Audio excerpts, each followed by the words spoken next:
This story blesses me so much, and I'm probably going to start crying.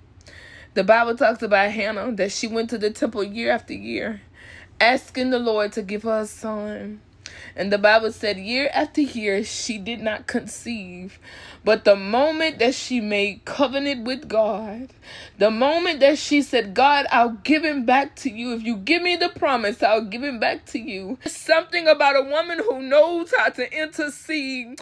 And I believe that's the tactic of the enemy of today's time, to get women into a posture where they do not intercede and bombard heaven. It's something about a woman and her prayers. It's something about a woman in general, because the Bible says that if a man does not honor and respect his wife, that his prayers are not even answered. His prayers are being hindered. It's something about a praying woman. But the moment that Hannah made up in her mind, she made a decision, now I come to make covenant with God. It's because of Hannah's prayers that her womb became unlocked and open.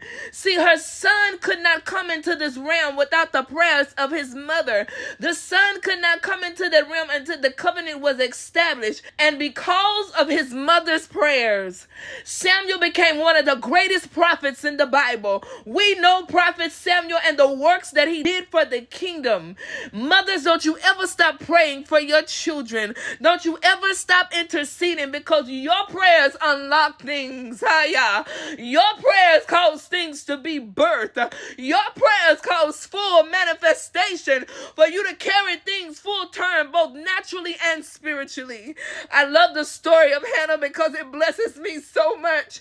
It's like the woman who had the issue of blood. I heard a man of God say, I don't necessarily have to touch Jesus. I just need to touch what's touching him. It's something about a praying woman. When heaven hears a mother praying, when heaven hears a woman praying, oh, how she can travail, how she cries out to the Lord, and he hears her prayers and he answers. May the Lord hear you today. It be that some of our prayers are not being answered because the very thing that God desires to bless us with. God said, I need you to give this thing back to me. The story of Abraham. God finally blessed Abraham with a son, but then God asked Abraham to sacrifice that son.